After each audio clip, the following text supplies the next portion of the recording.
All right, we just pushed live. There's a few folks that have come in, and to the folks that are already in, we're just going to give a couple of moments to let people settle down, maybe grab their glass of water, connect to audio, do all the things that are when it comes to jumping on a virtual session. So yeah, we'll kind of wait for people to join in. For the folks that are joined in, if you can see on the screen there, while we wait for people to filter in, in the chat button, so in your Zoom client, you'll see a chat area there. We'd love to know one word to describe how you're feeling right now. And second, what you might be binge watching on any of the wonderful things that are saving our humanity as we go into this isolation world. So if you can find it in the chat, it'd be nice to just get some interaction going before we get started and while some people are filtering in the next minute or two. We got Jesse is super excited. Let's do this. Energized and Hollywood. Yes, I've Three's Company reruns. That's amazing. That's I haven't seen Three's Company in a long time, but I'm gonna put that back on the list. Money Heist, is Money Heist the one that has I think it's subtitles, right? But I keep seeing it. Season 2 of Dead to Me. Dead to Me came twice, so that's pretty. That seems pretty popular right now. For the people that just joined and you're wondering why I'm reading out Netflix titles, if you can see on the screen, as we wait for some people to filter in, we just wanted to see one word to describe how you're feeling and what you're binge watching today or recently on some of the online systems there. Marvel Saga, Sopranos for the first time. Mike, I've never actually seen a Sopranos episode, so I might join you with that soon. There's not enough true crime on TV to satisfy me. Fair enough. Ozark, yes, that's one recommendation I will give. I've seen Fada, yeah. I haven't watched it, but I keep seeing it pop up. Anyways, so I'm going to tell you, this whole exercise is completely selfish. I just want to understand what else is out there that people would recommend. But no, I'm hoping people do get some good recommendations as well. And it sounds like some people are feeling hopeful and curious and excited and energized today. So really excited to have everyone here. So I want to get into kind of the real introduction here. Again, everyone, welcome to the second InnovateWork virtual event. My name is Rob Catalano. I'm one of the co-founders of the InnovateWork world. I think I have another co-founder running around somewhere. May hopefully turn on his video. Bill, are you around? Oh no, Bill might be a little shy. Oh, there he is. Hey, how you doing, Rob? Good. Yourself? I'm good. I'm excited for this session. Perfect.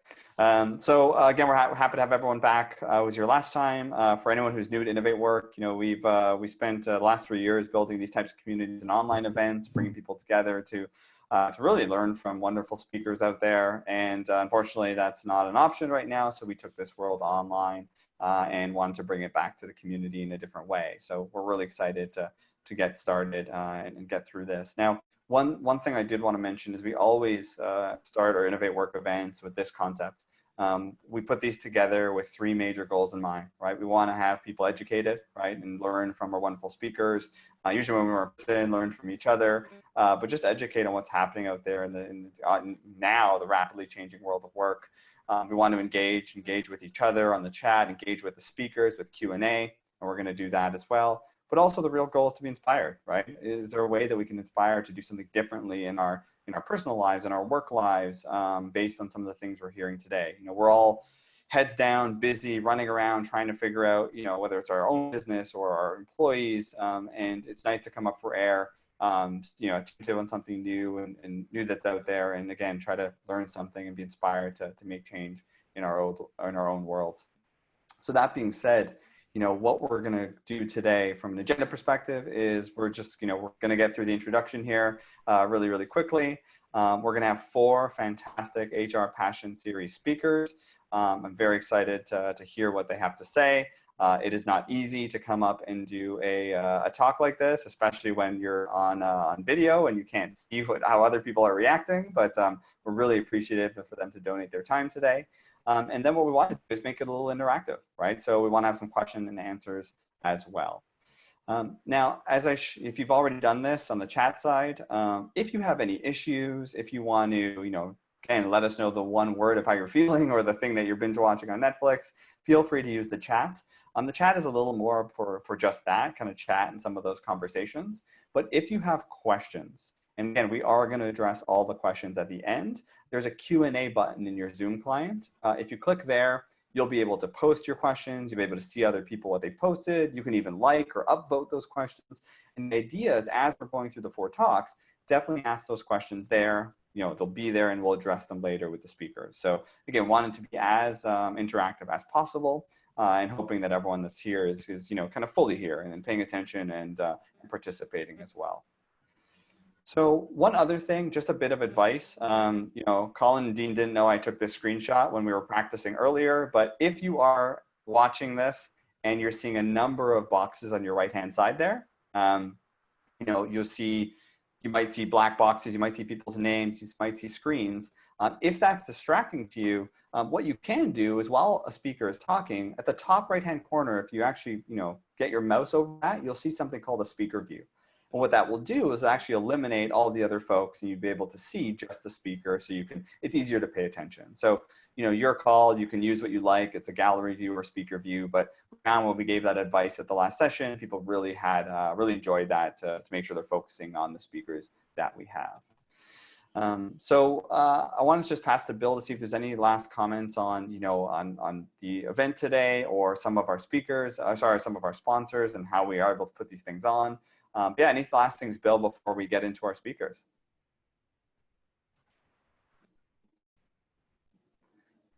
Or maybe not. I think Bill's might be having some challenges with the audio or the internet there, so apologies.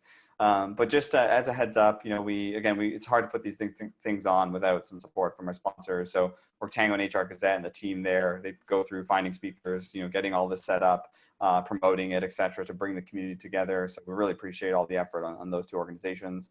And organizations like Gallagher, Lighthouse Labs, High Road Human Capital, and Thorpe Benefits, you know, they also support us in many different ways as well. So we do want to thank them. So getting into the actual event itself, these are the 4 HR Passion Series speakers. Before I introduce Alex to start, I did want to mention, a lot of people ask why 9 minutes? I don't know if anyone has an Apple device, but when you put on your snooze, it snoozes for 9 minutes. And the inspiration was that in that time you press snooze and try to go back to sleep, think about all you could do and learn in that one snooze period of 9 minutes. So we have our speakers come up to in that time to educate us as a bit of inspiration of how we can educate ourselves and learn even outside of these sessions. You're going to see something a little different as well. I'm going to introduce Alex, but then you're probably not going to see Bill or I for the rest of the event until the end. We're going to have our speakers introduce the next speakers. If the feel flows better, and it's a lot more fun than having to see Bill or I come back. But yeah, for the next 40 or so minutes, you're going to hear some fantastic speakers, and I'm excited to get going. And from a first level of introduction, Alexandra Levit is a partner at PeopleResults. I mean, she's a partner with organizational development firms. She consults, writes on leadership development, adoption, entrepreneurship, innovation, career and workplace trends. She's a good wave going as well. And her goal is to really prepare organizations and their employees to be competitive and marketable in the future business world. A columnist for the Wall Street Journal, a writer for the New York Times, Fast Company and Forbes, and authored several international bestsellers. I can actually post her more full bio into the chat if you want to get a more further read, but we're very excited to have you with us, Alex. And I'm going to take away my camera and my mic, and the floor is now yours. Okay, hi everyone. Let me just get to screen sharing here. Can everybody see that title slide? Hold on a second. Oh, I was still sharing my screen, apologies. So I think if you can share yours now, we should be good. Look, I ruined it already, everyone. I didn't leave fast enough. That's okay. All right. Do we have the title slide up? Can you all see that? Yep, you're good. Yeah, okay, great. Anyway, hi everyone. My name is Alexandra Levit. I am a business and workplace author, speaker, consultant. Thank you, Rob, for the wonderful introduction. I'm also a futurist, which I want to explain really quick what that is. That essentially just means that someone is looking at patterns that are percolating up through the market and trying to determine what has the greatest potential to cause disruption. So it's not about looking into a crystal ball. It's more about really thinking through what is most likely to happen. Let's forecast what is most likely to happen given the current situation that we have today. So that's what a futurist does. And today we're going to be talking about the most fully effective way to transition to distributed work. So what we've seen as a result of COVID in the last couple of months is that we've had patchwork solutions to working from home. But there have been a few business leaders who have really put strategic rigor behind distributed work. And what we mean by distributed work is that it is the most evolved form of working from home, where you have forgone physical bases of operation, either entirely or partially, in favor of employees who are working from different locations. And some organizations have actually done this 100% before the pandemic even started. You can look at organizations like WordPress, for example. I'm going to mention them a couple of times, but they have been doing this in multiple countries for the last several years, and in fact, rarely get together in person. Now, we have to be fair to ourselves, right? We've entered this situation really suddenly, and given that the working from home and distributed workforces are going to probably need to continue in some capacity, we can actually use this pandemic as an opportunity, as a catalyst to transform work for the better. And it's not going to happen overnight, but it is something that we can look at through a broader lens. And I'm going to go through quickly in the next 8 minutes or so 3 ways that we can do that. And that is increasing our comfort managing remote teams, adopting asynchronous processes, and investing in proper support. Let's see if I can get my slides to move.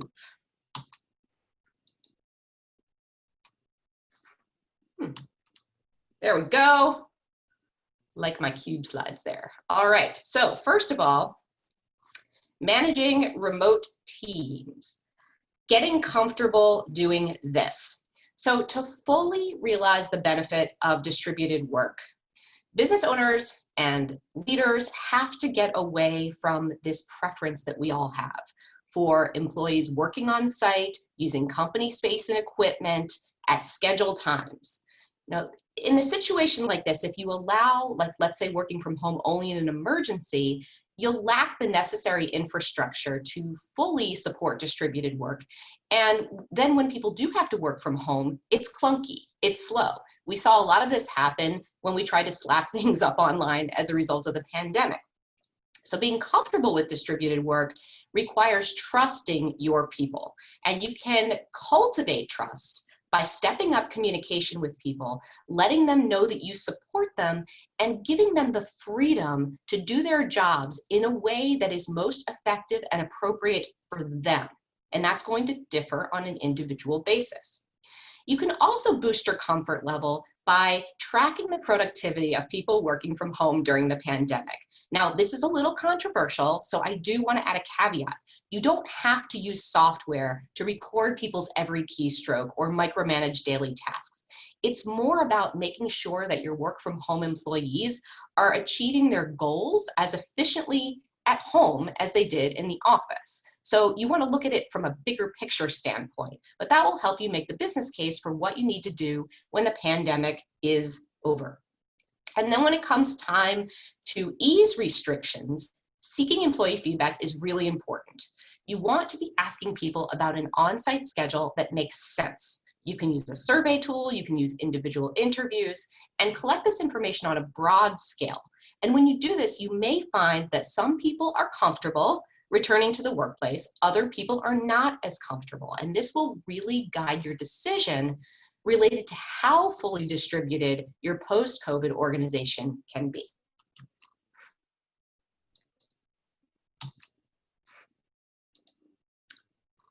The next thing I want to talk about is adopting asynchronous processes. So many companies have moved online just by, as I said, slapping things up and trying to recreate the experience of being in the office.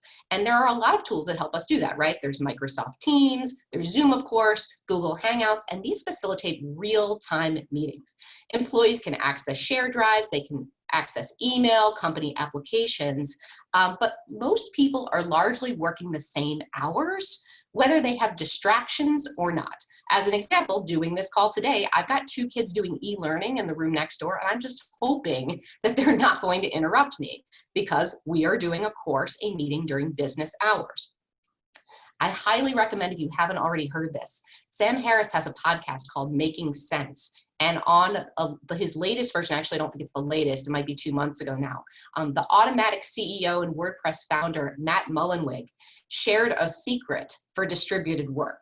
And that is the move from synchronous, where everyone performs tasks at roughly the same time, to asynchronous processes, where employees work on their own time.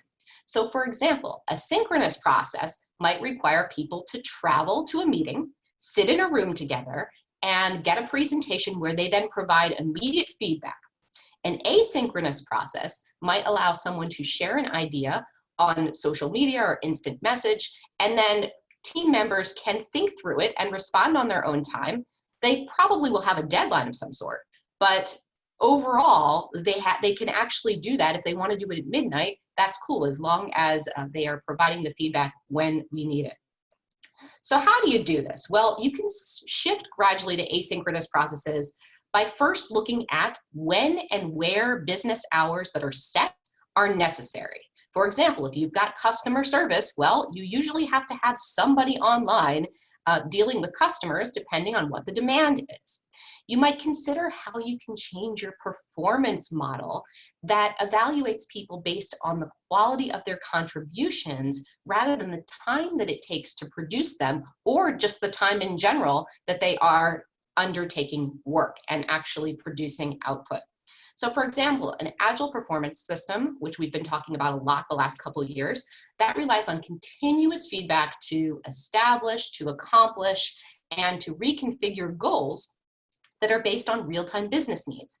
And employees are measured on their contributions to those goals in real time. And given how fast things are changing with the pandemic, it makes a lot of sense to evaluate performance this way. And of course, it absolutely is in line with distributed work and how it's most effective. When you stop relying on synchrony, one of my favorite benefits is that you've got the freedom to source talent across the globe. On today's call alone, we've got people all over the world. So I encourage you to think about assembling teams based on not who is geographically proximal to you, but who is best suited to do the job. And this is amazing power to harness because you can move operations forward 24 hours a day as employees pass the baton to overseas colleagues. Now, I didn't come up with that. That's from Matt Mullenweg, who I mentioned earlier. But this passing of the baton actually will exponentially increase your productivity. The final thing we're going to talk about is how to invest here. Now, people don't like when I tell them to invest in things, but think about all the money you're saving on office space, retail space. You probably do have some extra funds to provide the proper equipment and tools to do distributed work right. It's not as complicated as you would think.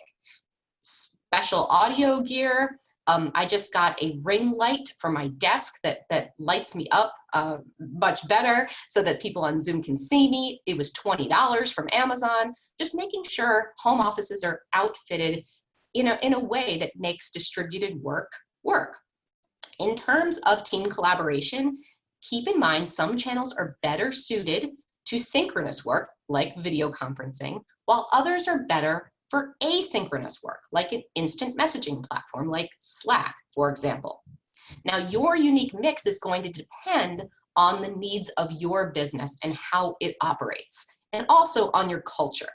But some fully distributed organizations have already figured it out and have all kinds of tools, from Google Docs and Hackpad for documentation, to internal blogs, to Trello for project management. There's no shortage of software tools, so it's about investigating the mix that's going to work best for you. Couple of other final points here. You might want to beef up your online security because when we do have distributed work, we need to be realistic. And it does make our organizations and our intellectual property more vulnerable to bad actors. Also, since there are fewer opportunities to meet face-to-face, you might consider offering your organization a crash course in effective written communication. It also doesn't hurt to boost people's applied technology skills, which means leveraging people, processes, data, and devices to do jobs better using technology. So when I just said, what's the unique mix of software tools that you need to run your organization in a distributed environment? That's an example of an applied technology skill. You know the software that's out there that's going to make your job easier. And everyone working today needs to have these applied technology skills. And finally, to maintain the necessary rapport and build that rewarding culture that we're always after, teams have to start making the most of those rare in-person gatherings once it's safe to do so. So I encourage now, if you're a leader, allocate funds for a future day of bonding at a fun, a memorable location. And in the meantime, while we can't do that, informal virtual activities like Zoom happy hours are a great start. Just make sure you're getting people together to talk about Netflix, as we did in the beginning, because you still want to continue to build that culture.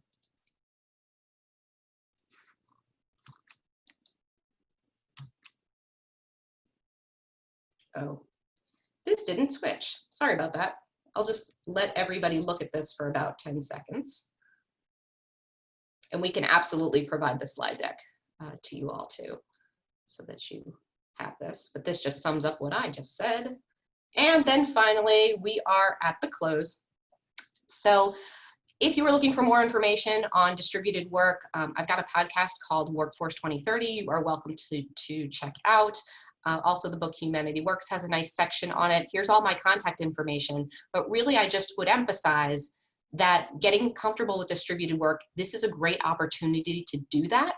And the pandemic is a fantastic way to experiment with new ways of managing remote teams, adopting these asynchronous processes, and investing in the proper resources and support. Thanks, everyone. All right, it is now time to introduce Colin. So I am going to stop sharing my screen, if I can. Okay. And now I am thrilled to introduce our next speaker, Colin DeFrance. He is the founder at MindfulBreath.ca. He has a bachelor's degree in microbiology. He minored in food science and nutrition. And I find that fascinating for someone who then later went into mindfulness, and that's why I'm saying it, because it's an interesting little tidbit. He spent the first 25 years of his career as a consultant, as an entrepreneur, and a business owner in the food industry. And about 15 years ago, he began his journey of self-discovery with an exploration of the practices of meditation and yoga. And he has advanced certificates in classical yoga and meditation. He is certified in Thai yoga massage, which I would love to take advantage of personally. And he teaches mindfulness in workshops for both large and small companies, and as well as running some great programs for underprivileged youth in his community. And never has mindfulness been more important than during a pandemic. So it is my absolute pleasure to introduce Colin. Colin, welcome. Thanks, Alex.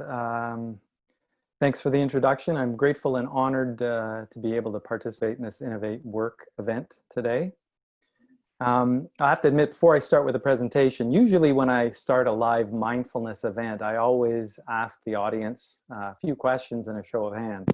But obviously, given our virtual event here today, that's a little bit challenging. So what I'm going to do instead is just ask these questions and allow you to think through them yourself and share what some of the typical responses would be. So normally, if I ask the audience how many of you have actually or are aware of what mindfulness is, about 50% of you will raise your hands. And if I ask how many of you actually practice mindfulness to some degree on a regular basis, that number will drop to only about 5%. And so what I want you to do is just hold that thought for a moment. I'm going to share my screen, and we're going to start off with the presentation. And where are we here? All right, we're online. Good. So, in a report published by the American Psychiatric Association in May 2018, they found that levels of anxiety in American adults were found to have sharply increased over the previous 2 years. And between 2017 and 2018 alone, the APA noted a 5% increase in anxious behaviors. And it was those particularly related to health, safety, and finances that were most prominent. Now, that was 2 years ago. And given the current situation with COVID-19, I'm actually trying to switch our screen here and I don't see it happening. There we go.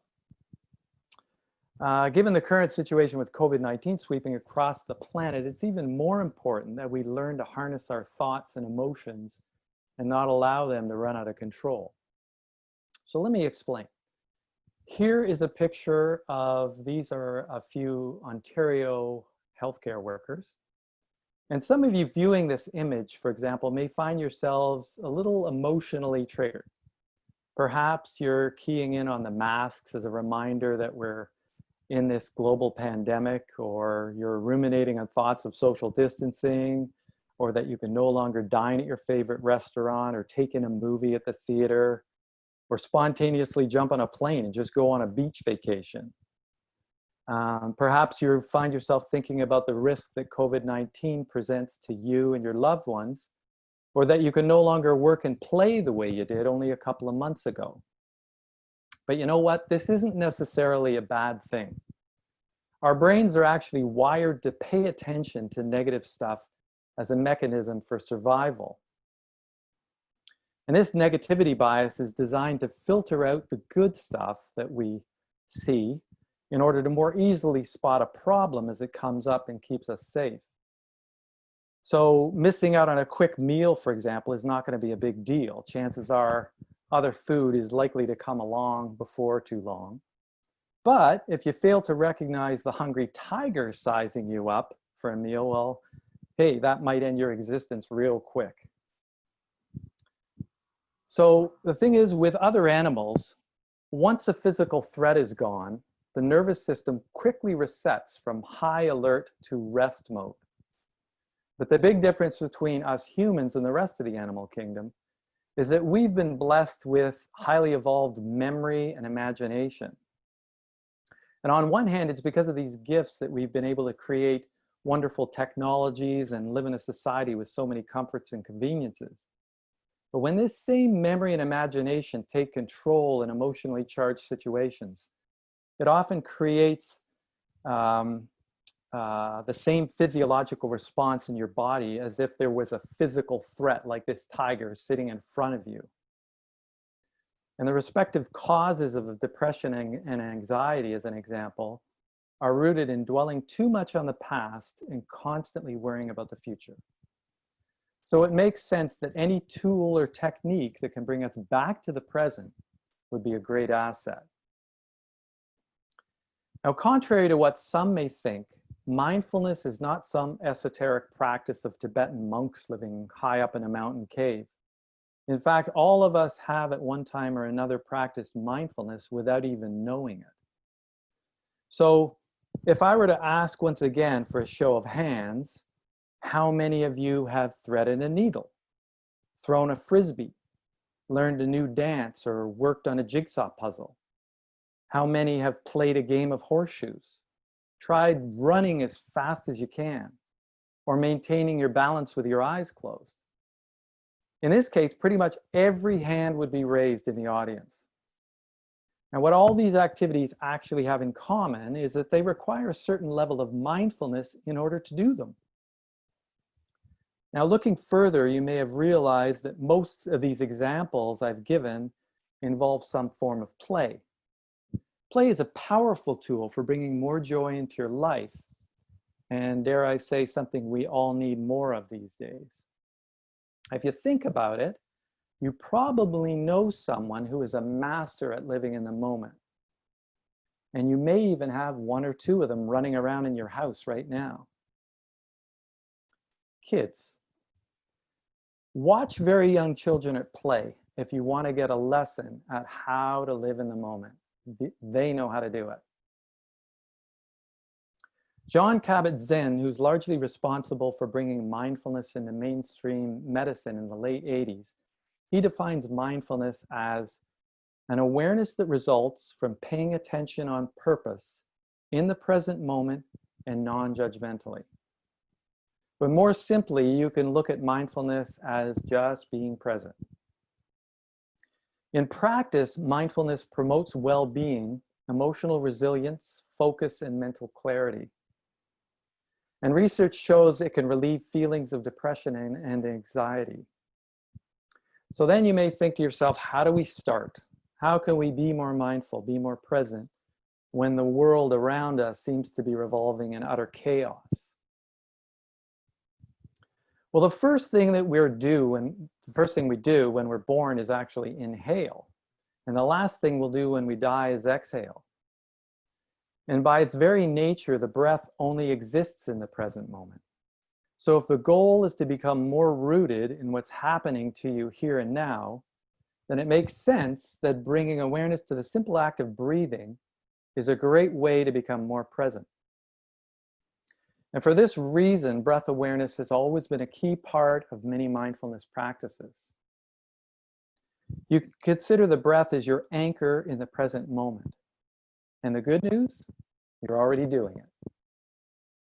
So now let's give it a try with some basic practices, starting with a simple mindful breath. Now this is something that you can do anytime, anywhere, or you can do it as a dedicated practice in the morning or the evening. A mindful breath can be as simple as taking a few slow, deep inhales and exhales, closing your eyes, perhaps even trying it now, taking a nice long, slow inhale, feeling the sensation of the breath as you do, and then through the nose, taking a nice, long, slow exhale. Noticing how it relaxes the body as you do that. And after a few breaths, you'll probably notice that you feel a little bit calmer, a little bit more relaxed, a little bit more together. And before I wrap up, I'd like to actually add a couple of others. One is one I typically like to use, and I think it's particularly relevant these days. And looking at the picture that I have here, where it's a situation that I think a lot of people are very familiar with, standing in line at the grocery store, waiting to file in, maintaining your 6-foot social distance. And what I started to do actually was take note of the person who's furthest ahead in the line and bring your awareness to them, the person just about to enter the store, and silently say to yourself, I wish you well. May you be healthy, happy, and free from harm. And then after that settles in, move to the next person in line. Give them your attention. And again, silently repeat to yourself, I wish you well. May you be healthy, happy, and free from harm. And continue in this fashion with each person until you get to that person standing just in front of you. And after wishing them well, if you still haven't entered the store, you can actually start doing the same thing with people as they're exiting the store on their way to the car. And what you'll notice after a period of time doing this fairly regularly is that it again calms you, makes you feel a little bit more collected and connected with other people. Again, something because of social distancing that we really have to work on and we're challenged with these days. And one final practice that we can do is about noticing the good. And this practice, as it sounds, is really quite simple. It's just about noticing the good, countering the brain's negativity bias, and simply taking note of those things that are good. And in this case, it actually brings to mind something for me personally that I started to notice for the first time since this whole event began 2 months ago. And that is, people smile as much with their eyes as they do with their mouth. And you can see it clearly here in this picture. So what do you notice? Something you should practice, and I encourage you to do so as often as you can. And on that note, I'd actually like to give my thanks to Rob and Bill for inviting me to join here today. And just turning off my screen here for a moment. We'll begin to turn it over to Jesse. And for those of you who have questions we would like to ask of me, potentially get me involved with doing something directly for your companies, you can reach me at MindfulBreath.ca. I do have more information there and practices as well that you can look at. Now on to Jesse. Jesse is the founder of High Road Human Capital. And in addition to leading the company, Jesse's role is to seek out organizations that can truly benefit from their unique approach to solving HR and talent acquisition problems. With over 20 years in this industry, Jesse has worked in every facet of the business. He has a keen interest in helping others and spends much of his time volunteering with nonprofit organizations like Civic Action, 360 Kids, and Treble Victor Group. No less impressive, and it impressed the hell out of me, Jamie is a former 5-time Karate Ontario champion, military biathlon champion, and an Ironman triathlete. Welcome, Jesse. The screen's yours. Thank you very much, Colin. Can you hear me just before you sign off? I can. Okay, fantastic. Thank you for that introduction. I genuinely appreciate it. And if you guys can't see my screen, I'm sure somebody will let me know, but it looks good on my end. I've got a lot to do here, so we're going to jump right into it. But for anybody that knows me, I have a very important announcement to make. This is the first keynote I've ever given in my life where beforehand, I actually brushed my hair.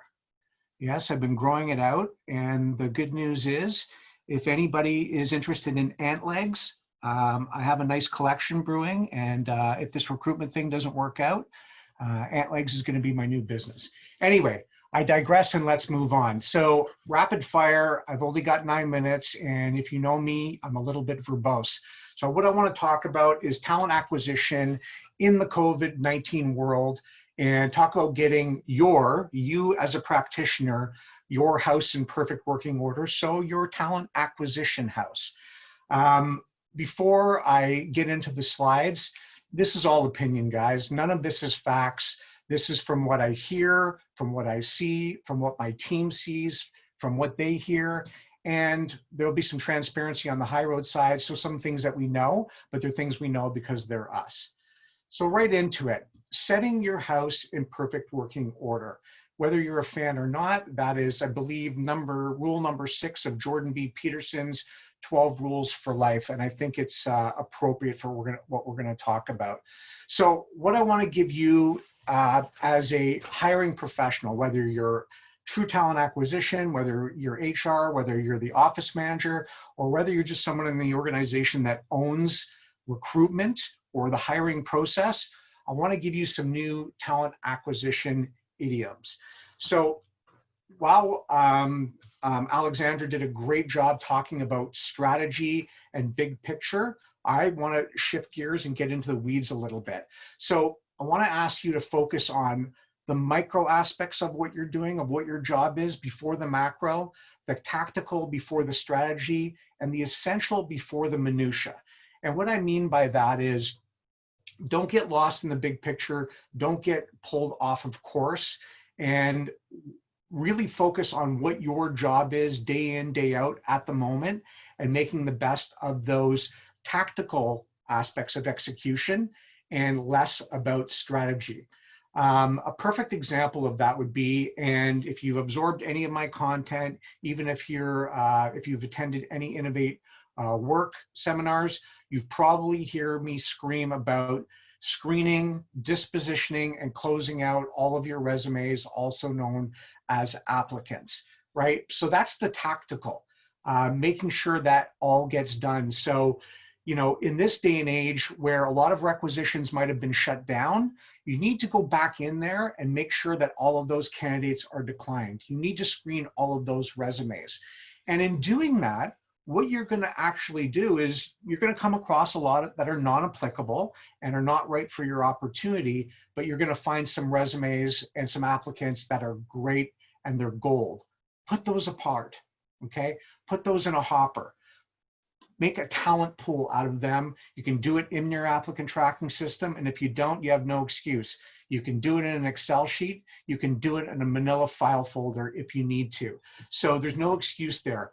Screen all those applicants out, develop a talent pool therein. And once you've got that done, if your organization is big enough, you're gonna have, and you have normal attrition, you know what the usual suspect roles are in your organization. The roles that come up time in, time out. Finance manager, sales manager, procurement manager, payroll administrator. So you know those are going to come eventually. So if you've got some time on your hands and you want to be really tactical, do some passive sourcing. Build a phenomenal LinkedIn project proactively, and it's sitting there, it's ready to go. And when those roles come up, when we get out of this COVID thing, or even maybe before, if you're lucky enough, hit send. It's already built, it's ready to go out there, hashtag hit send. And more on the strategic side, but still in the micro, get consultative. You know, now you have time to reach out to your hiring managers over a format like this. And let's remember, we just came out of a really phenomenal financial market, which in this case equated to a really great job market. And when we have a really busy, robust job market and we're trying to get bums in seats, sometimes we skirt the process. Sometimes we cut corners. So you need to go back to those hiring managers and say, listen, I know we were running when we should have been jogging on those last 10 roles we did, but we need to do it right. Our brand is essential to it. So let's renew our service level agreements between you and me, recruiter, hiring manager, so that when we are running at full speed, we're doing it with the best process underneath us. Intake sessions, I memed on it earlier in the week, and what I mean by that, for anybody that doesn't know what that is, a recruiter or a hiring professional going into a hiring manager and setting the baseline for what that role is going to be. And I've said it before and I'll say it again, you need to be consultative, you need to probe. If you walk in to a intake session with a job description or a job posting, let's say it has 10 points on it, and you walk out with the exact same 10 points, you have failed. You have failed yourself as a recruiter, you have failed your organization, your employment brand, the hiring manager, and the candidates, okay? So get your intake sessions tight.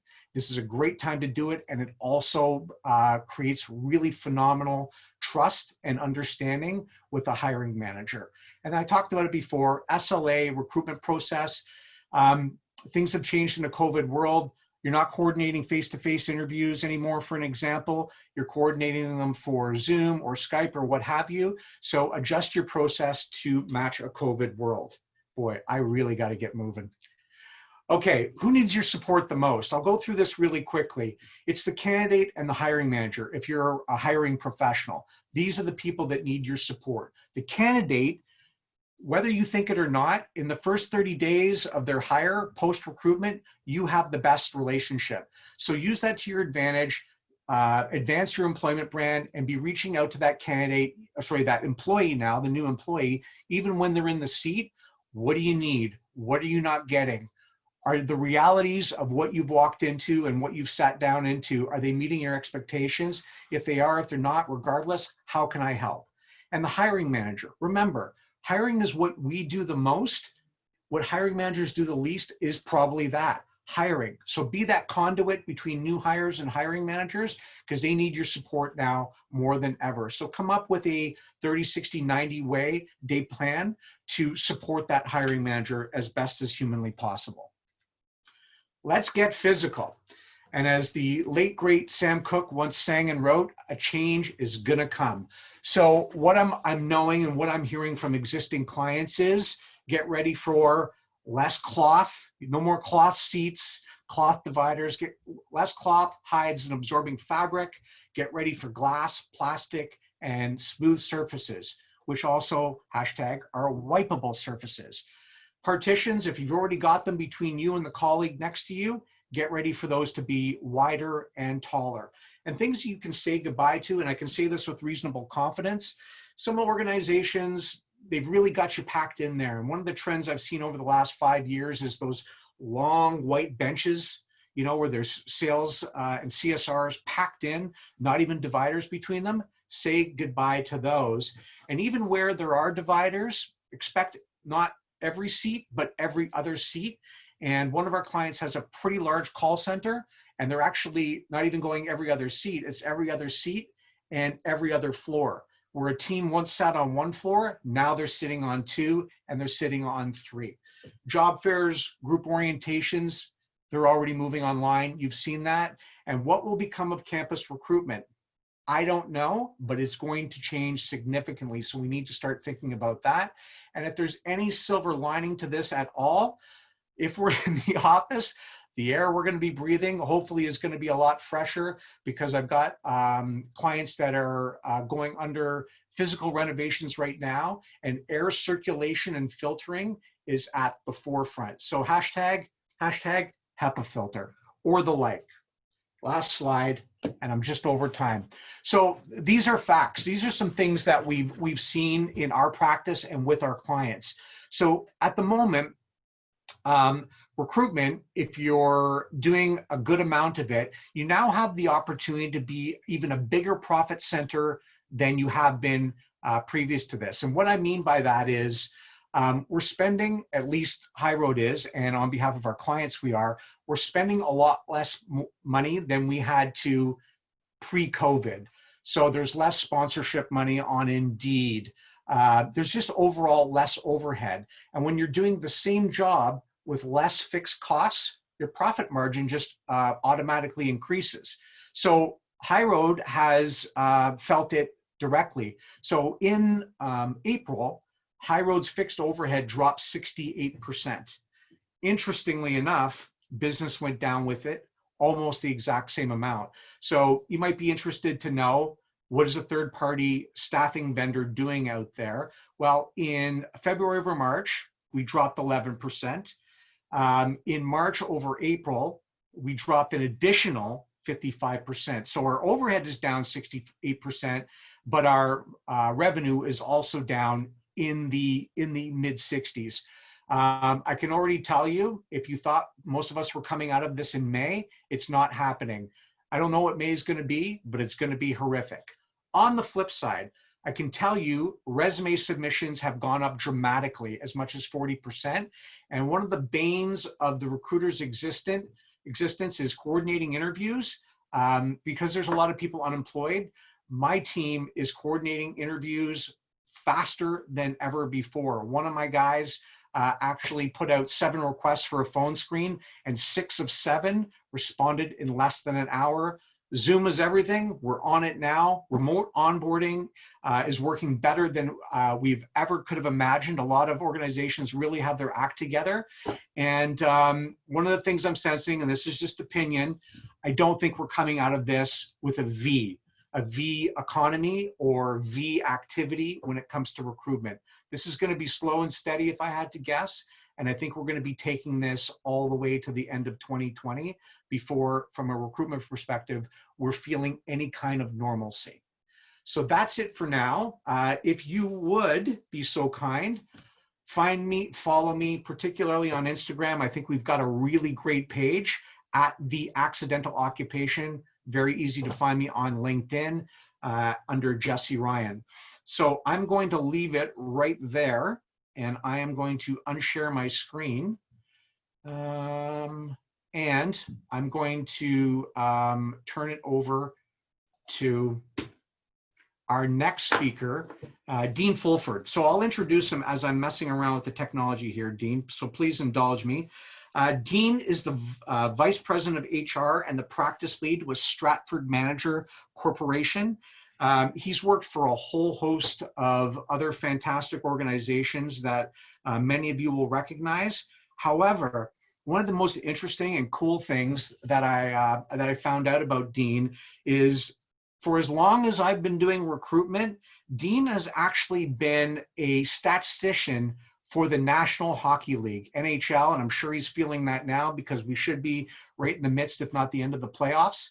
And Dean is going to be talking about leaders. Leaders do not need more best practices. And without further ado, Dean, I want to push it over to you. Okay, thanks, Jesse. And can you see my screen and my voice coming through okay? 100%, sir. You're good to go. So I'm going to start with a bit of a question for everybody. So how many of you out there have sent people on leadership training with the hope that someone is going to come back to the workplace a whole different type of leader? So thanks a lot, Jesse, for that intro. And as mentioned, practice leader of leadership development at Stratford Managers. Stratford is a full service management consulting firm. We're based out of Ottawa, offices across Canada.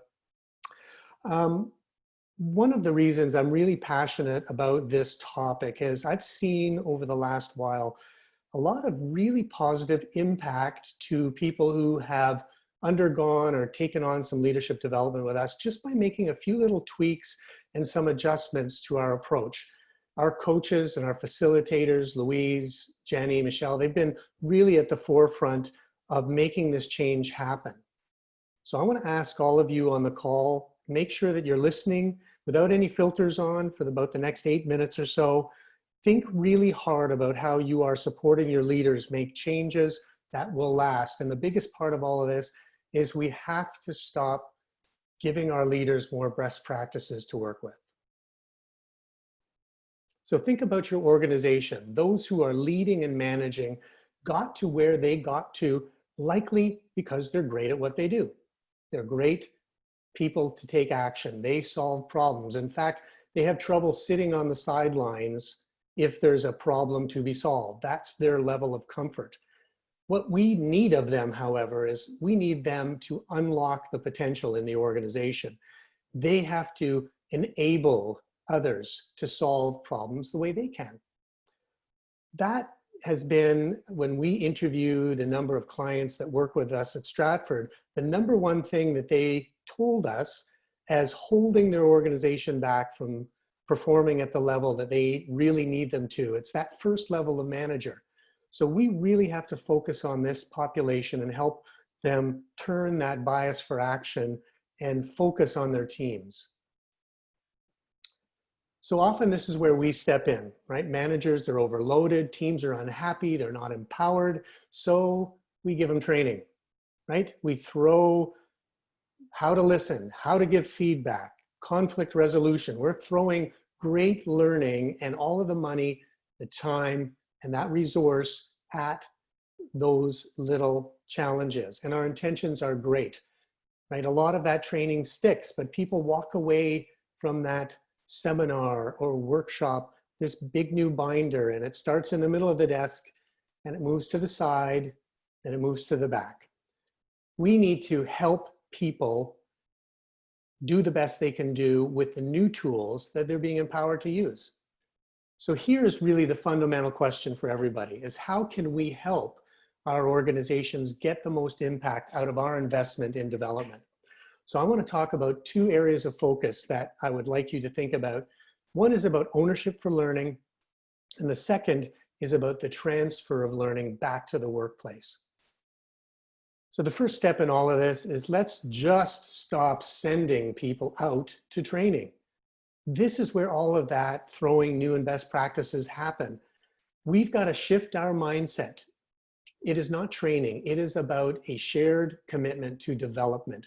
And that's a shared commitment between the people who are doing the development and those people that sponsored that development, the organization, the leaders. And that is our first focus area of really upping the impact of leadership development in your organization. It's about ownership of the learning, which is a two-way street. Think about your leaders' leaders. Are they involved? Are they asking those people under development, how's it going? You have my permission to try these new capabilities. I'm giving you feedback. You know, and if I'm participating, I've got to meet my obligation as well, of course. I've got to try those new things out, and I've got to let people know how it's going. That second area of focus that's really going to help you get the most impact is is to evolve your thinking about transferring that learning back to the workplace. And this was I'd say the thing that at Stratford we thought a long time about. We wanted to make sure that anytime we were providing some development to people, that really enabled them to make a long, sustainable change to their behaviors. We wanted to make sure that the learning helped them. And in the end, that's really it. Have the learning help them. Now, of course, you can't say that I can customize a training or a workshop or a learning event to meet the exact needs and the learning gaps of every single person in the room. It's pretty impossible. And layer that on with really not knowing the makeup of everybody's organization, the teams that they support, the support that they have to actually work differently or lead differently than they had. So let me give you a second question. How about if you were just given approval to go on the best leadership development program around? But before you went, you actually had time to sit back and think about how that new learning was going to impact you and the team that you lead. So that's exactly what we did, is we built in the opportunity for people before they embarked on some development to have some time to think about how they were going to use that learning. And we found some really great results. So when we were giving people an opportunity to describe how this learning was going to impact them and their teams prior to them starting the program, when we measured their confidence at the end of those programs, you can see here that their confidence to meet the needs of their role and the expectations of their organization improved by 20% over a very short time span, 4 or 5 months. So it's really, really impactful for them to have an opportunity to determine what success looks like to them. Now, the second most important thing when you are building a leadership development program, of course, this probably makes a lot of sense. You have to build an environment that allows people to learn and practice those new leadership skills in a safe manner. And of course, step it up, head back to the real world, try them out try those new skills out afterwards.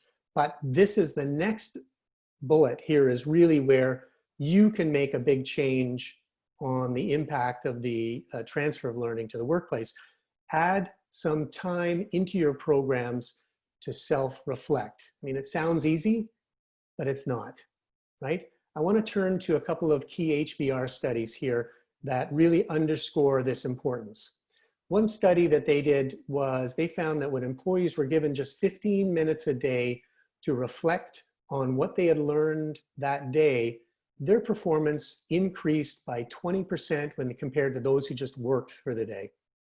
And get this, leadership development around coaching of managers. So people managers, if they went into a leadership program that gave them time to reflect upon what they had learned and what they've tried, their performance improved by 30% in just 15 weeks. So we do this in every program that we have at Stratford. We include what we call coaching circles, and that's really where we bring a subset of people who are a part of the development, are able to get together and talk about what they've learned, what they've tried, what kind of support they need to be successful. And we found that to be a really great way where our coaches can really drive both the ownership and the accountability. So to all the leaders on this call, it is your job to stop throwing best practices at people who work in your organization. We know new learning is great, information is invaluable, but how every person interprets this and puts it into practice is where the uniqueness of people and their leadership comes into place. We need you to provide the support so that these kind of changes that people are embarking on when they do development are sustainable and make for the long-term benefit of the organization. So what are you going to do after this session today to make sure that your leaders are implementing capabilities in an authentic manner. I challenge you now to go back to all of the leadership development happening in your organization and make sure that you have self-reflection built into that program. What's learned? How am I going to use it? How will I know I'm successful? And most of all, I really challenge you to stop giving your overwhelmed managers more best practices to work with. Here's my coordinates. I would love all of you to jump in on the conversation on Twitter or LinkedIn. You can find us at Stratford Managers. And with that, I would like to thank Rob and Bill for the time today. And I am going to stop sharing my screen, and I'm going to move over and bring Rob back to the forefront. If you guys don't know Rob, I was reading his bio as well. Apparently he's got the algorithm to share all algorithms on how to collect the most value out of loyalty points. So I don't know if you've branded that yet, Rob, but best of luck. Awesome. Yeah, thanks. What Dean's referring to there is I collect loyalty points for everything. So that's just a hobby I have. So first things first, just a big thank you to the 4 speakers. It was really great takeaways. I mean, from Alex, love the pass the baton geographically. Like, we don't even think about that because we're so in our world. You know, Colin, I mean, I just felt better after that breath, but just that concept around the recognition of the gratitude in line. I spent 10 years helping companies build recognition programs, and just the value and intrinsic motivation that happens on the other person, let alone how good you feel giving gratitude. Yeah, I can definitely do that when I'm stuck in line somewhere. Jesse, we actually started reevaluating that process in the SLAs, and it helps when you're not running 1,000 miles an hour on the hiring, as most companies are. And Dean, just it's so funny. The intentions are great when we try to get our leaders in that world, but they're not auto-magically going to come out as a wonderful leader after that one session. So really love that. What I wanted to do now was, other than thank you all, we wanted to go through some questions. So 3 things for the audience. One is, if you had a fantastic takeaway from the 4 speakers, shoot it in the chat. We definitely want to hear it and share that with the rest of everyone on here. If you do have a question and answer, there's about 3 or 4 already. We'll address those, but if you have them, throw them in there, and we'll monitor them and get a conversation going. So yeah, really appreciate it. And I think what I'm going to start with, as I'm looking at some of the items come in here, is a question, say, starting with Alex. The question was, could you briefly describe the performance model again for distributed workforces? Sure. Well, the example I was using is the Agile performance model, which refers to having a current understanding of business priorities from a very high level, and then creating individual employee plans for how they're going to execute against those current business priorities. And the reason that that is helpful today especially is because we see that if we did a annual review process or a semi-annual review process, let's say in November or January, like, we're in a very different work scenario now, and those goals very well may be not relevant anymore. So Agile performance kind of puts the onus on us to be very current, and then also allows people to work much more flexibly and on their own pace and in a manner that can be easily adjusted. Thanks for the question. Awesome. Another question that came in was specific for Colin, but if anyone has any other option or any thoughts, feel free to chime in. But Colin, do you have any quick tips for employees stressed out from this whole COVID-19 situation? Well, there are a couple of practices. Obviously, I shared a couple in the presentation. Typically, when you look at mindfulness practice as a method of generating, sort of calm and resilience, there are 2 modes, 2 ways that you can approach it. One is what we call an in-the-moment practice, which, as it sounds, is something you just do because you're feeling stressed out right then. Maybe you're about to give a presentation yourself, so you need to take a few long, deep breaths. And then the other that you typically see is what are called dedicated practices. And a lot of people use the term meditation, for example. So I know there are a lot of people out there who have a regular meditation practice. They get up in the morning, it's part of their day, it's part of their routine. And when you do both a dedicated practice and you start to do this type of thing, it's kind of like working out. If you go to the gym once, it's not going to do much for you. In fact, it may actually feel worse after going to the gym and only doing it once. But when you start to do it repetitively after a week, 2, 3 weeks, you're going to start to see change, physical response in your body. In the case of the mindfulness practice and doing it in a dedicated way, it actually is like exercise for the mind, or what I like to call my daily mental floss, you know, so that it's something that you do. And in combination with those in the moment practices, like standing in the line, doing the COVID shuffle, waiting to get into the store, noticing the other people in line, wishing them well, those two things in combination have like a synergistic effect. And over time, you will immediately start to feel a little more calm and collected.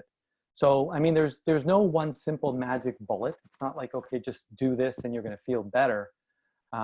But there are things like simply paying attention to your breath. I mentioned about playing. You have young kids, watch them, learn from them, spend more time playing games. These types of things will, you know, in the near term as well as long term, have a tremendous benefit. Very cool. It's actually funny. I do a lot of talking on leadership training as well. And that idea is you don't just go to the gym once and come out completely ripped and strong. Like there is a bit of a muscle memory to it, just like you don't go to a training session and come out to be a fantastic leader, you know, auto-magically. So yeah, that was a really good point there. Actually, one other thing, I've been doing a lot of talks lately on this exact topic. And one thing, the question about, you know, any tips for employees stressed out, someone's just give them their space, like give them their hour, give them whatever they need to do to make sure that they have that space to try and de-stress at the end of the day. And sometimes just letting them know it's okay. I found it's worked really well in teams or organizations.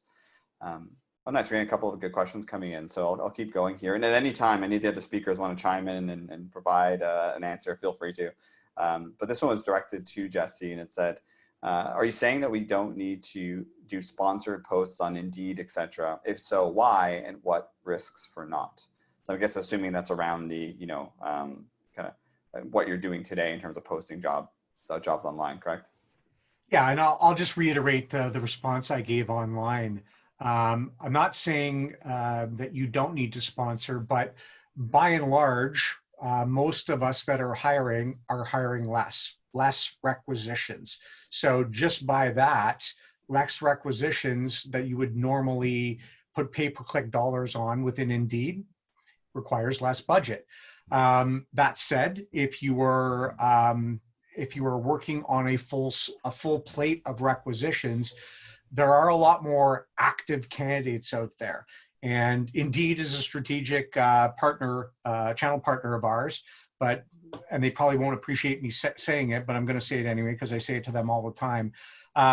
You can get away with a lot less budget with Indeed than Indeed would like you to believe. So try it out. What I would say there's a lot more active candidates. So if you were used to putting up $10, just to use a round number, put up $2.50 and see how it works. You can always add more budget. But I think you'll find that 25% of your budget, in some cases, zero pay-per-click budget, are going to work equally as well in this current job climate. Let's put it that way. Great. I've never had a group of panelists be so on top of responding to the questions with typing. It's amazing. You guys are all over it. But another question came in, and it was directed to Alex. A typical work from home would be more productive, but due to COVID and kids schooling and others in the household, are the trends still showing this? And I know you typed out a quick answer, but maybe provide your thoughts. Sure. So this was from Vicky, and I tried to succinctly do it in the chat function. But to make a long story short, I don't know what the other panelists are seeing, but I am observing both from like just a light research perspective and an anecdotal perspective that productivity remains really high, despite the fact that a lot of people have very distracting circumstances with kids at home and having to run a household and pets and everything having to be done that would normally have to be done outside has to be done in the house now. So there's a lot going on in most people's lives, and yet productivity remains high. But what we are seeing is that people are working longer hours. for sure. And they're way more stressed out. So yes, they're more productive, but I personally don't believe this level of productivity is sustainable. And I think that work from home is still going to be a great option, but we do have to go back at some point to separating a little bit out the boundaries between personal and professional. And people are going to, hopefully as COVID becomes less of a crisis, people can get a little bit more of that balance back. I think right now it's just everyone's in survival mode, but I wouldn't like to see this go on more than a couple more months from a like workforce productivity or health perspective. Yeah. And Dean, you made a comment, and I think it might have been very similar in terms of the setting expectations, right? And I don't know if that was, in terms of, this performance, you can't go on forever, or this, this 24/7 online all the time work. Was that what you were referencing, or was something different? Yeah, no, I really concur with what Alex was saying, is that people are their productivity is fantastic, and the organizations are kind of relying on their commitment to push that through, and that if leaders need to sort of figure out how to reset the expectations towards just outcomes versus expectations of being there. And I think, Alex, you mentioned this, it's you kind of transition from being around the office to always being on your phone or being in front of your laptop at home and rushing around so that you can be perceived to always be there. And that, I think, is what has to shift. Leaders got to turn and really be clear about what you're hoping to see out of the effort of people, and then back off, let them do what they need to do, how they need to do it, when they need to do it. And it's especially now more than ever. Yeah. We had an organization, the manager said, no, well, it's the culture around here. We just do everything that we can do to make sure that everything gets done. And it's really scary. Yeah, and it's off the rails with people online at like 2 and 3 a.m. I mean, because it's like, it's all up for grabs now. It's like anything goes. And so I think we're going to have to dial that back a little bit when we're out of crisis. And if I can chime in there, because most of my clients, my key point of contact are senior executive HR. I have never in my career seen HR executives so stressed, so overworked. It's nonstop, and it's new territory. It's a whole new world for them, and it's highly strategic. And the margin for error is very small because their product group is human capital. They're not having any fun. Right. Not sustainable. Yeah, absolutely. There was an interesting question that came earlier, I think, while Alex was speaking, and it was in the chat, so I missed it, but anyone can chime in. But it says there's been a lot of discussion about the employee, in quotes, but how do you anticipate organizations that have preferred on-site contractor resources for oversight in the past will adopt a distributed talent strategy moving forward? So I guess, a lot of people have maybe, what I think I'm hearing here is companies have preferred on-site contractor resources, but how do you adopt distributed talent strategy when, in this different environment? So I don't have much, kind of background from that perspective, but any thoughts from the speakers? You mean contractors that are working on site? Is that? It sounds like on-site contractors is what it's referring to, correct? Okay. I mean, I don't know what everyone else thinks, but briefly, I was suggesting before COVID ever happened that the employee experience has to be extended to people who have non-traditional and alternative work arrangements, like contractors. The rise of the contract workforce is only going to increase now. I mean, it was already increasing like gangbusters. And we need to make sure that we're delivering intellectual property, confidential information. We're putting, in many cases, our clients, our customers, our own employees in the hands of these contractors. So we need to make sure that they have the oversight and that they have the experience that everyone else has. And sometimes HR people don't like to hear this, but that means that you have to address your contract workers as an audience when you're creating this high tech and high touch employee experience that's now become mostly high tech in this current situation. But you can get the oversight if they are properly onboarded and that they understand not just the work that they have to do, but the context in which they have to do it. And Rob, what I would add to that is, and in one particular job family, If I were to give an example, a lot of contractors, anyone that's doing coding or any kind of software development or what have you, there's a big contractor workforce there. They're used to working from home, albeit their current clients might have previously, pre-COVID, wanted them to work on site. From what we've seen in that particular job family, which you would understand in your world as well, it's been fairly flawless and seamless because they are hired guns, so to speak, and they're very comfortable working wherever, whenever, because it lends very nicely to their skill set and their day-to-day. Great. So I want to be sensitive to the time that we had kind of planned out for everyone. And we didn't plan this, but I'll put the speakers on a quick spot here. And just a parting word of something you took away from the other speakers today. Yeah, it'd be good to just go down the line before we sign off. So I'll just go, I guess, go in the order that we started. So maybe starting with you, Alex. Okay, well, my takeaway is to continue to focus on my own mindfulness and the very strategic ways that I can incorporate that into my daily life. So thanks, Colin, and thanks everybody for being here today. Cool. Colin. Well, my takeaway was just from all the other speakers was just another reminder of how quickly the world is changing and how necessary it is for all of us to be able to adapt and keep pace. That there is some tremendous things that we can and are doing online, and I never would have expected it prior to this whole thing, transpiring the way it has. So thanks everyone for sharing. Cool. Jesse. I think what resonated the most for me today was, I think it was Alex's second slide, last bullet, around the right person for the job. And now you genuinely and truly have a global talent pool, or in an enterprise organization perspective, a global employee pool. So it's twofold for us at High Road. Now I have access to potentially team members or new team members that bring things to the table that just aren't accessible in Canada. And from our clients, I'm looking forward to, Alexandra, to being able to clap back at my clients and say, listen, it doesn't have to be in Ontario. It doesn't have to be in the GTA anymore. Yeah. Now it's the world. Right, so, like you did it before, why do you need yeah, so I love being able to have anything to take excuses away from my clients, and you've given me a wonderful one. So thank you for that. Glad to hear it. Cool, and last, Dean. Yeah, so I can take two. So again, I thank Alex for reminding me that a distributed workforce is not your workforce at home.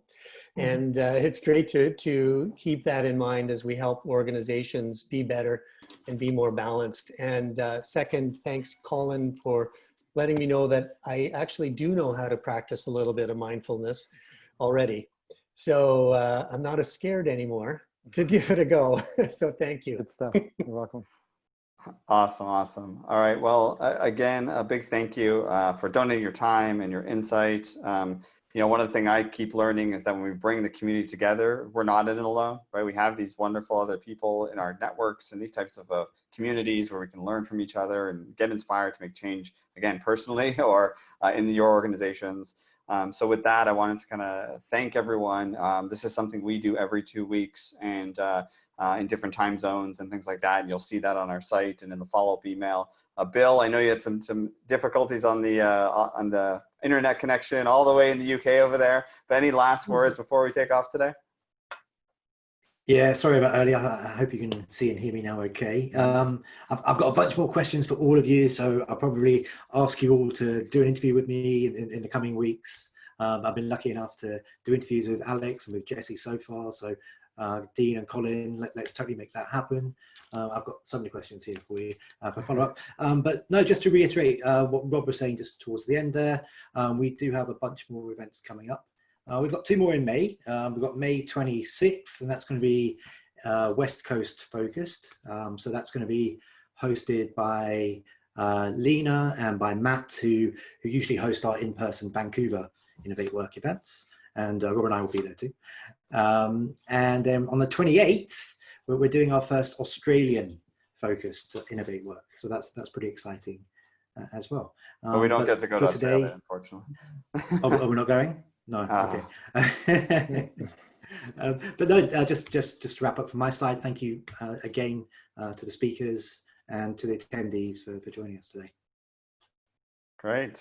Have a great week, everyone, and stay safe. Take care. All right. Thanks Thanks, again. guys. All the best. Bye-bye. Thanks, everybody. Bye-bye.